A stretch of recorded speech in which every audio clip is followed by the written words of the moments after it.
ത്വയി ദത്തഹൃദാ ച തദാ വിരഭൂൽ കമലാ കമനീയ വിലാസയുതാ കമലാമവലോക്യ തതോ മുമുഹുർ വിബുധാസുരമാനവസിദ്ധഗണാഃ.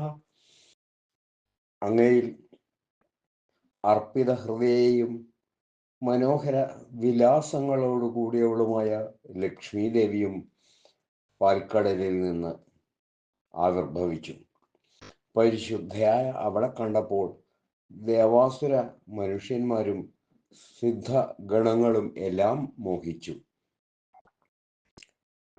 കാളകൂടത്തിന് ശേഷം ആവിർഭവിച്ച ക്രമത്തിൽ കാമധേനും, ഉച്ചൈശ്രവസ്, ഐരാവതം, കൗസ്തുഭം, പാരിജാതം, അപ്സരസുകൾ, അലക്ഷ്മി, ലക്ഷ്മി എന്നിവയാണ്.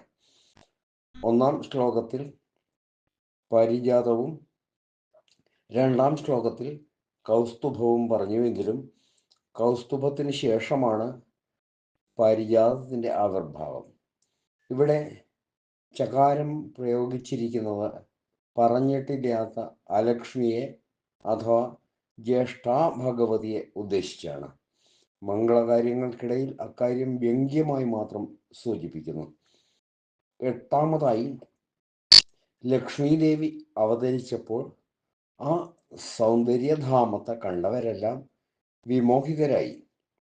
മുമ്പ് ഭൃഗുപുത്രിയായി ഖ്യാതിയിൽ ജനിച്ചവളും ഇപ്പോൾ ഭഗവൻ നിർദ്ദേശാനുസരണം സമുദ്രത്തിൽ ഒളിച്ചവളുമായ ദേവി വീണ്ടും പ്രത്യക്ഷപ്പെട്ടു എന്നർത്ഥം. ദ്വാദശി നാളിലാണ് ലക്ഷ്മ്യാവതാരം. സർവത്ര ഗോവിന്ദനാമ സങ്കീർത്തനം, ഗോവിന്ദ ഗോവിന്ദ.